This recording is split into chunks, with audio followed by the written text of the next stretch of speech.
Cervical cancer is the #1 preventable cancer in the world. It's preventable. First class. Yet still our women are dying from it. Dying so much. We'll see very soon. And how do we prevent this? It's a very simple thing, through screening. But for some reason, we don't want to go for the screening. We can prevent it through screening, but we don't want to do it. So please, when I finish this presentation, by the time I finish, I would expect that everyone in this room would make an appointment for a screening, if you haven't done that.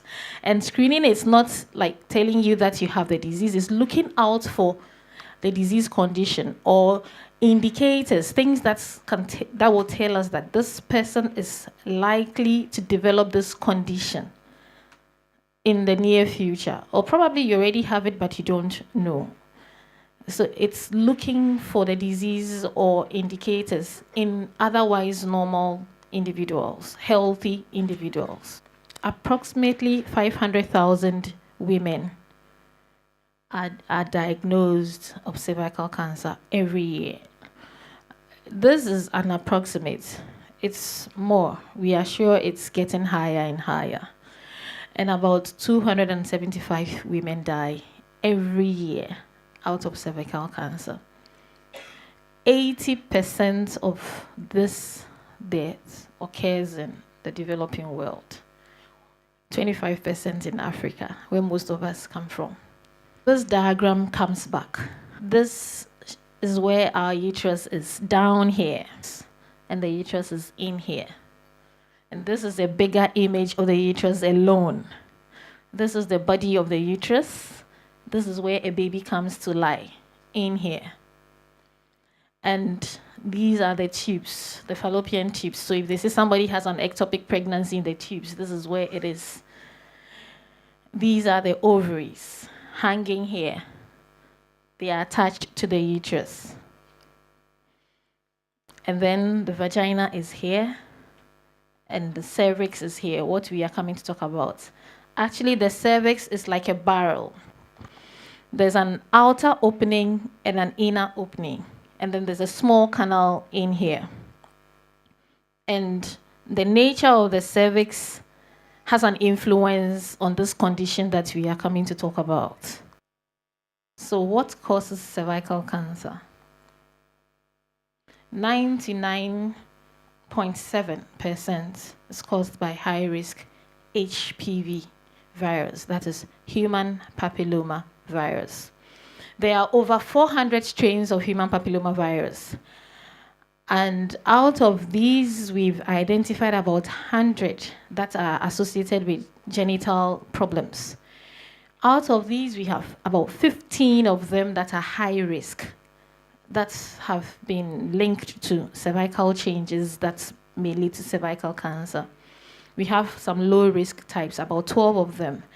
They do not cause cancer, but they cause genital warts. We'll see the importance of this as we go on.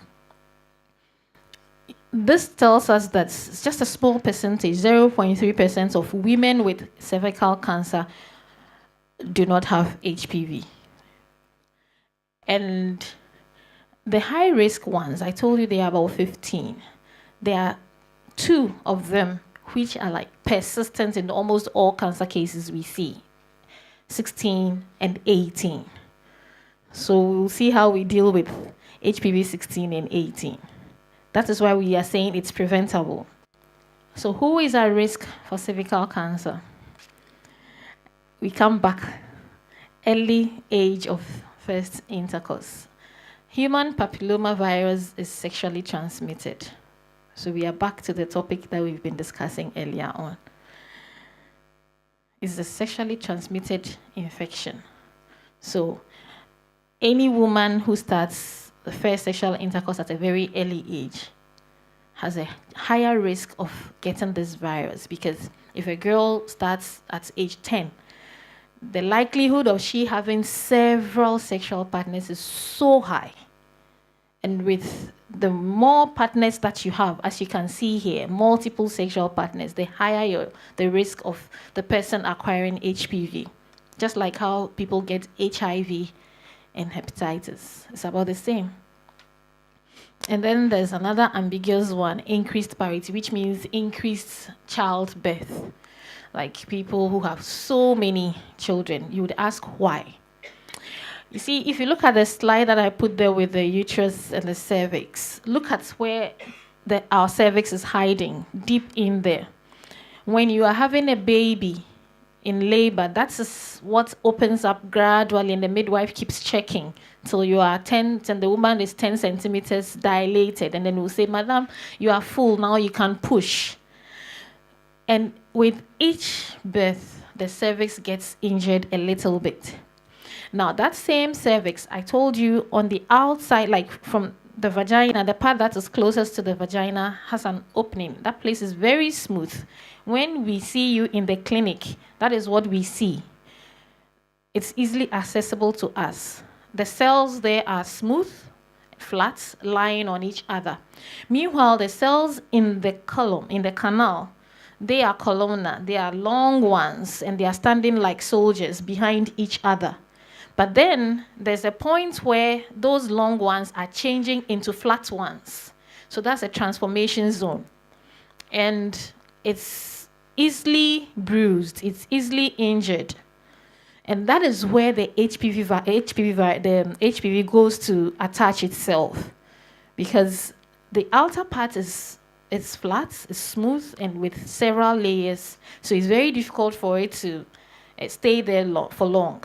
So the best part is where there's a lot of activity going on, so that people don't even pay attention to it, right? And the HPV goes to stay there nicely. Then if you have a woman has a male, the woman is faithful, but the man has multiple partners. So he would probably bring HPV home. Someone who smokes. Smoking here has an effect because it decreases your immunity.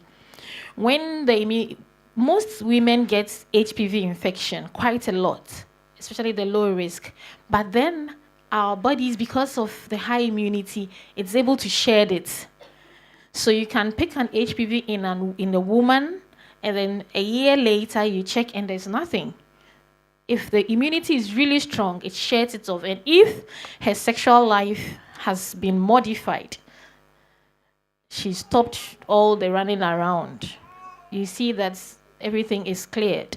But then when the person is smoking, the immunity is down, so the virus gets the capacity to multiply, survive and multiply. And then it goes to immunosuppression. It's linked to it. So that means women who have diseases that have caused their immunity to reduce, such as HIV, they are also at a higher risk of getting HPV infections, leading to cervical cancers. And if a woman has chronic genital infections, so as I said, the place keeps ulcerating and bruising, so the virus gets the chance to stay, to hook onto the place and multiply. There are symptoms that are suggestive of cervical cancer. In the early stages, there's nothing. There's no symptom. In the very early stages of the cancer, there's practically nothing because of the anatomy of the cervix, as I said, where it is located. So nothing comes out. You don't see anything, unlike the breasts that you can touch and feel something. With this one, nothing, because it's deep, deep in there.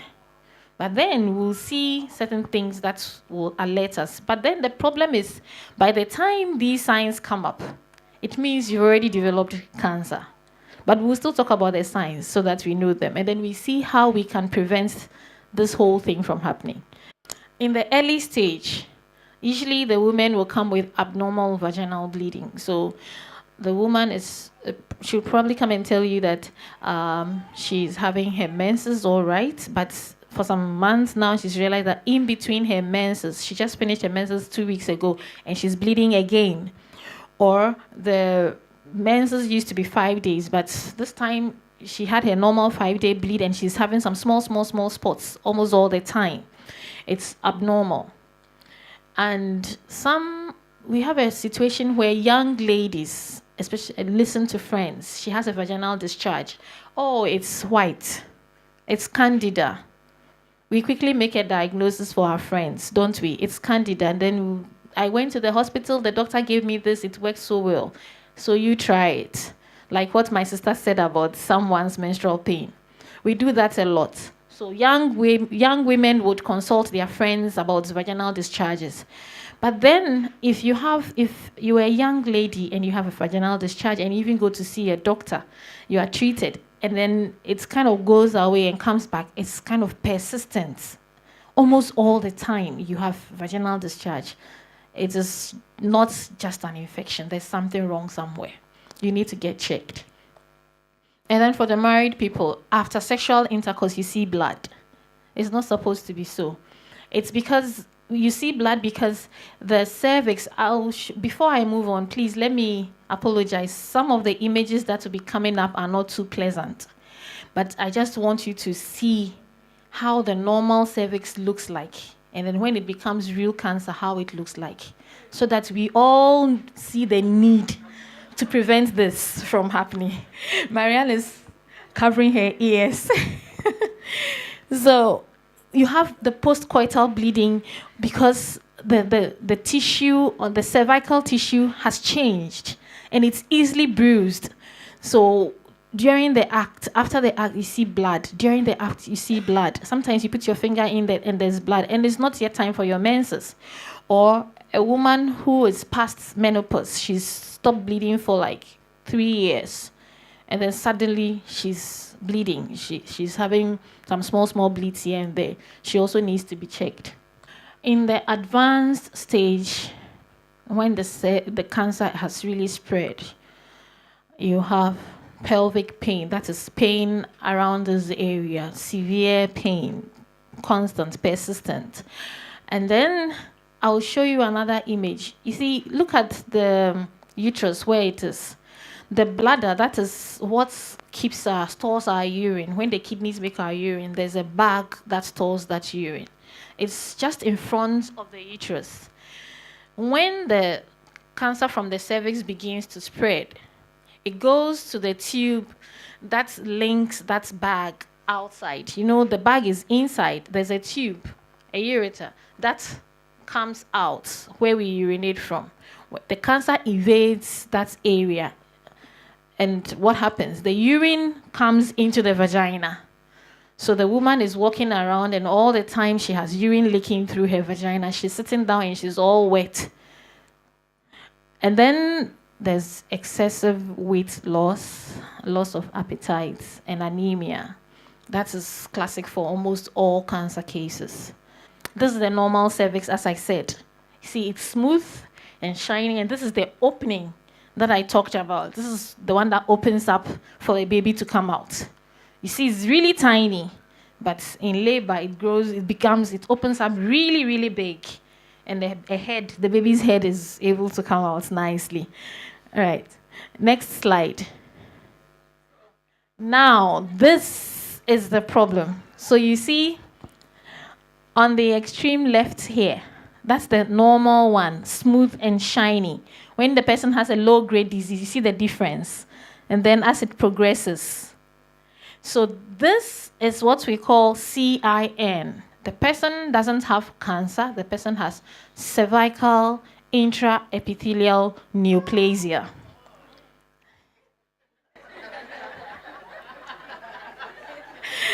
So, so the woman, and okay, so we call it CIN. So when you go to the doctor and the doctor says CIN, just remember that it has a long name. It doesn't mean cancer. It is a pre-cancer stage. It's a pre-malignant stage. And it's in 3 stages. Stage 1, stage 2, stage 3. Stage 1 it's like there are changes, all right. And with some women, if you do nothing, they will still not develop cancer anyway. But then you don't know who will develop cancer and who will not develop cancer. So when we see stage 1, we still have to deal with it. Stage 2, it's gotten a bit deeper, taking about 2/3 of the tissue. When it gets to stage 3, it's taking a bigger portion of the tissue. And then that one, you know that the person is most probably going to have a cancer, which is the one in the corner here. The whole thing is gone.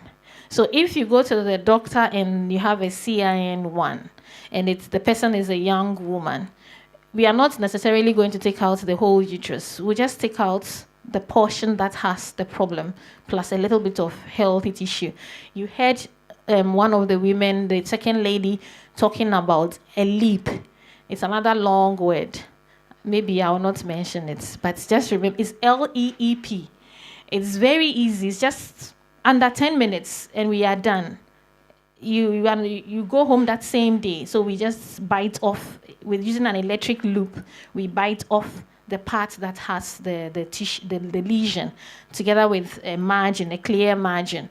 If it's a bit bigger, let's say CIN2, we will do a cone biopsy. That one, we go to the main theater, we use a knife and cut off a bigger chunk of the cervix. All this is to preserve the uterus for someone who would want to have children. But then if the person has completed family and has CIN2, she might opt for us to take out the entire uterus. If, however, the disease has gone to like stage 3, stage 4 disease, we won't even touch. We won't do surgery, because there's nothing to remove and nothing to leave behind. So we'll start with a radiotherapy to shrink the tumor, and then we see whether we can give you chemotherapy. The last lady, her sister died because she had late stage disease, but she survived because she had an early stage. And so we did some of the things that I'm trying to explain. This is the uterus. You see, the cancer started from here and has moved gradually. And you see the kidneys. This is what is leading to the kidneys. The tube I was talking about. The kidney is up there. You see what it has done? It has eaten into that tube. And these are the bones on our sides. These white things are the bones here. And it has eaten to the extent that it's gotten to the bone. And actually keeps going. It eats the whole area. So just imagine something that starts small at the level of the cervix, spreading all over the place. We need to stop this. We need to prevent it from happening, and we can prevent it. Very simple. Primary prevention, education. It's part of what we are doing here, and we are all expected to go out there and educate our sisters. We don't have to be doctors or nurses. This one, we can all talk about it in a very simple language. So education. And then the next thing is prevention of HPV transmission. As my sister started by saying, abstinence is the best for those who are not married. It saves you a whole lot of trouble. All the unwanted pregnancy, the sexually transmitted infections, and then your guilt with God. It saves you all that trouble because it has its own issues. And then for those who are married, faithfulness.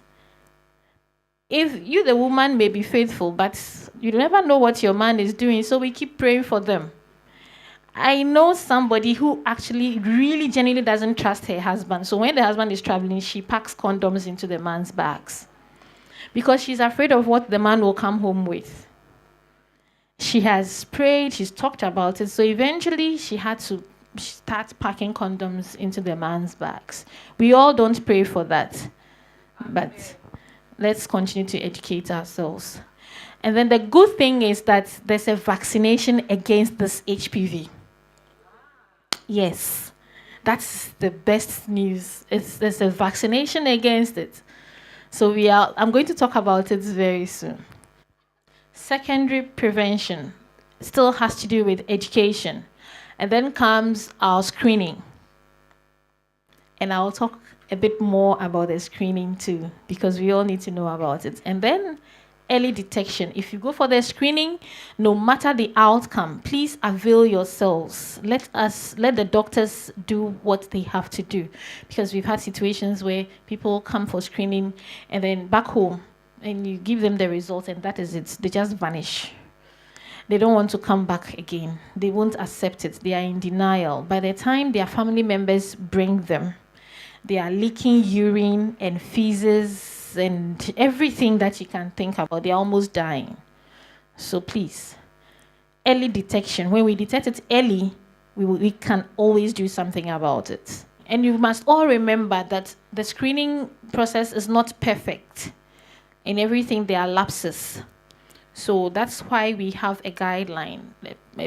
We have the situation where you come and have a repetition.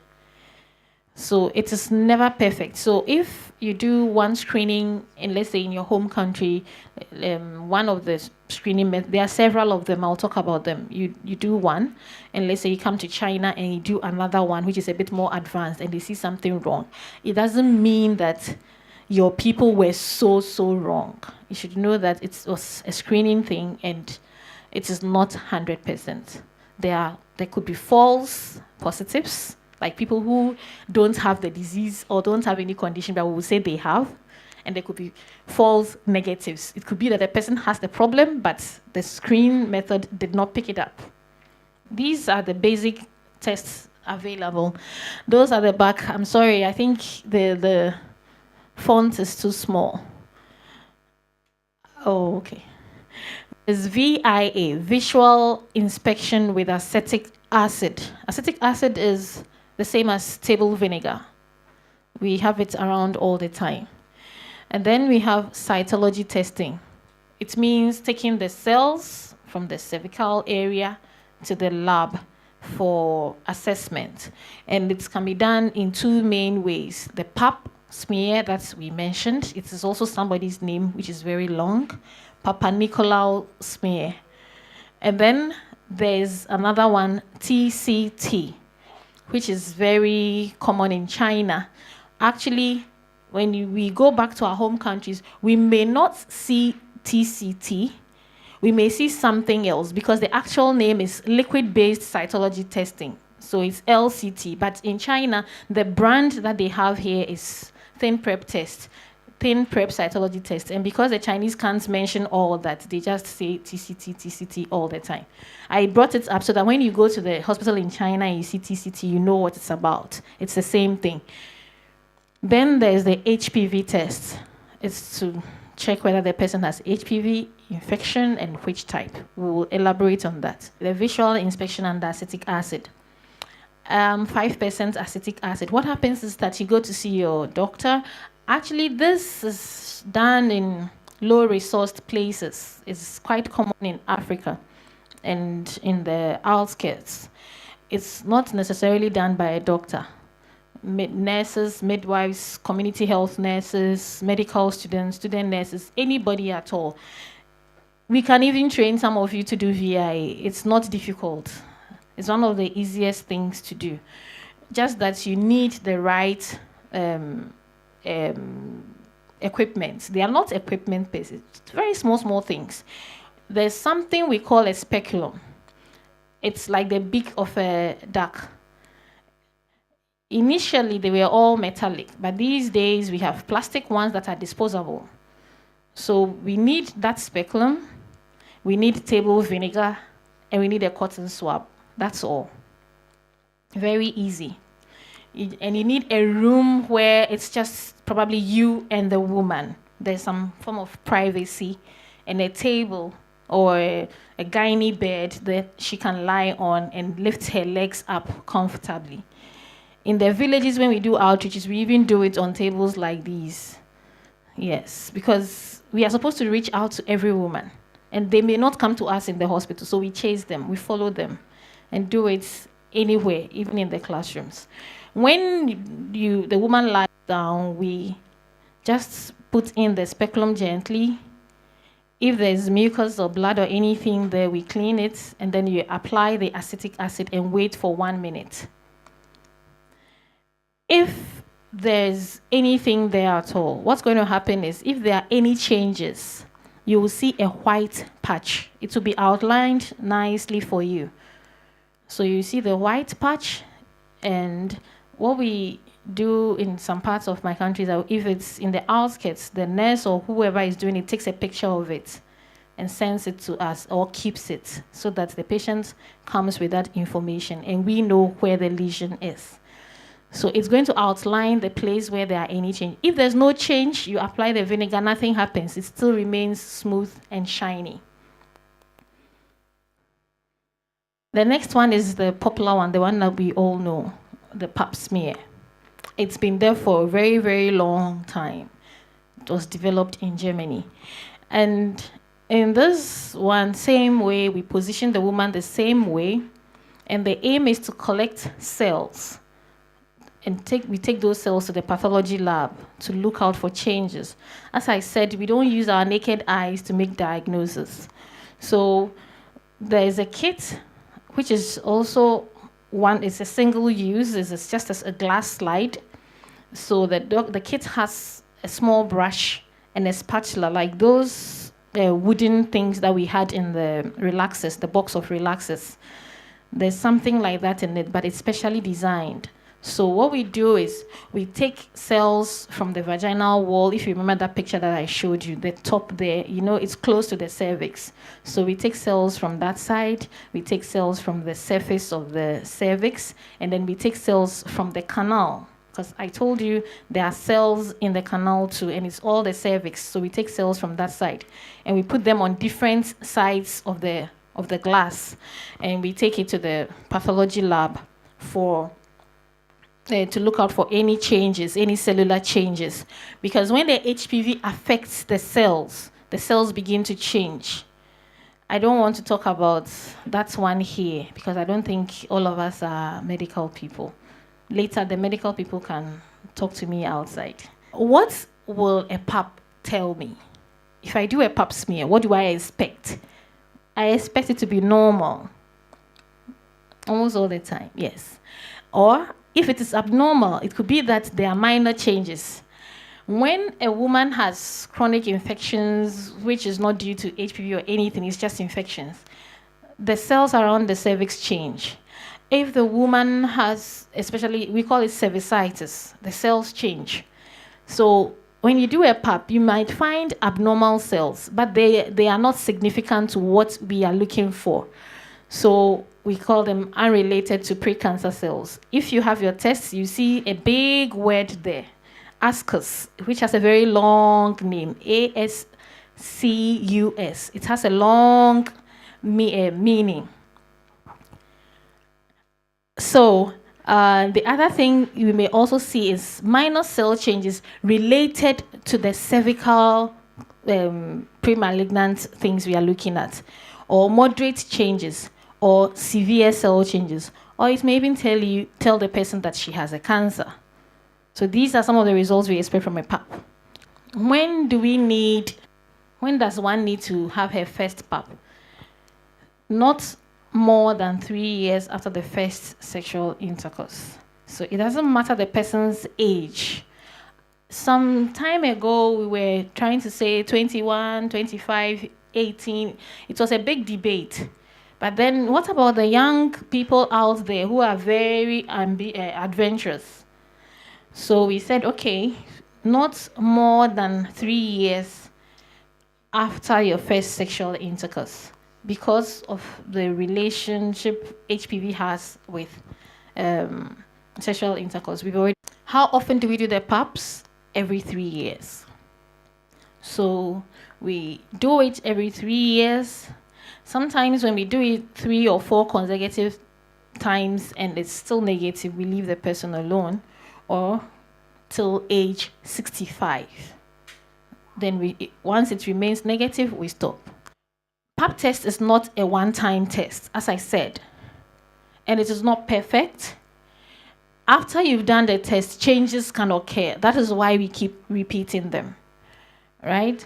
And usually it takes so many years for, if one gets HPV infection, it takes so many years for the person to develop CIN1, CIN2, and then 3, and then cancer. Even from CIN1 to CIN to cancer itself can take as long as 5 to 10 years. So that's why we need to keep checking.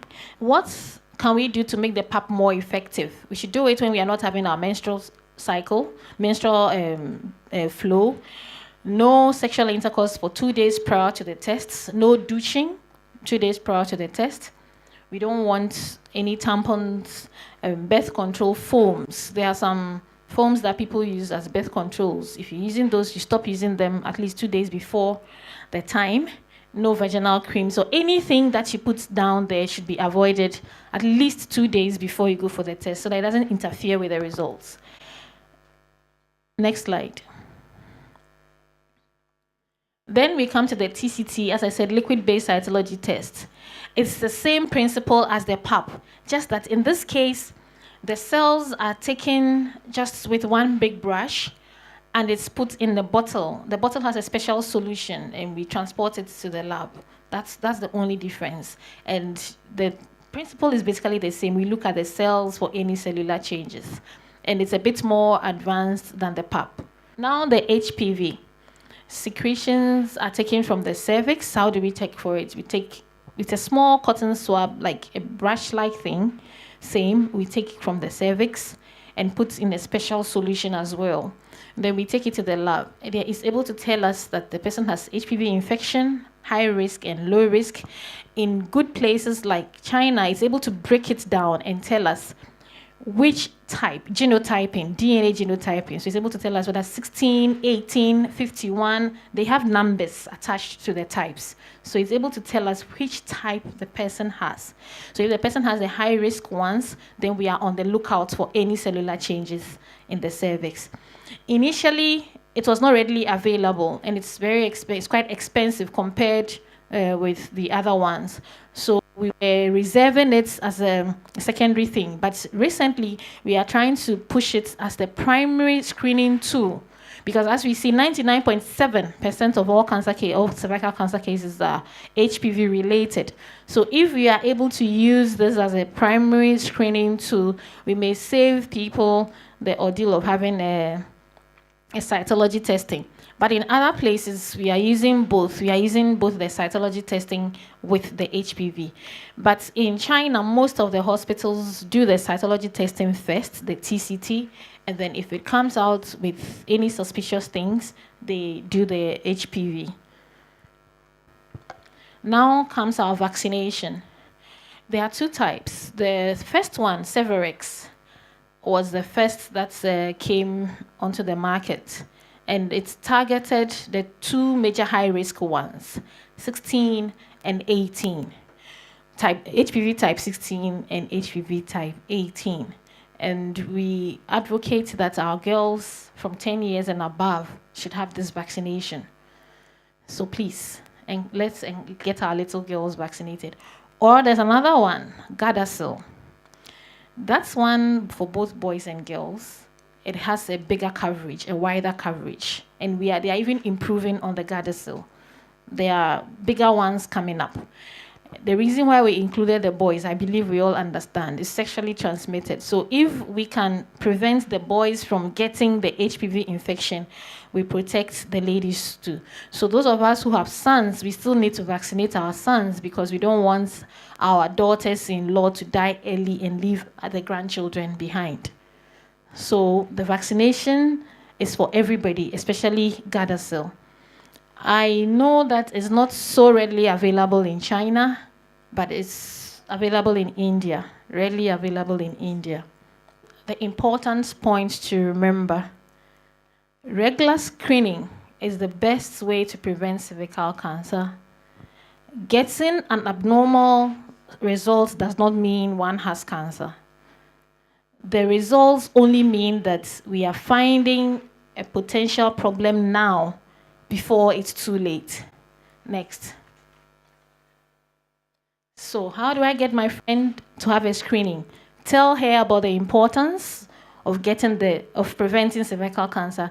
It doesn't hurt, and help her to find the right healthcare provider, because trust me, we have some healthcare providers out there who don't have much knowledge about some of these things. So you go to them and they even discourage you from having the screening done. They tell you what you don't know doesn't kill you. I've heard it many times. Yes. So please, help the person to find the right provider, provided you have also done it, and then help her make an appointment. You can offer her with anything, any help at all, just to help her get the screening done. Next. Screening has saved thousands of lives. And we should all try to get the screening done on a regular basis. And as I said from the beginning, it can be prevented. So let's all take control of our health. Now, let's make an appointment now. I'm waiting for those appointments. And get a screening done. Okay, I want us to see this beautiful pink t-shirt, and I'm wearing a pink jacket. We are all helping fight cervical cancer. Cervical cancer can be prevented, and we are doing something about it, aren't we?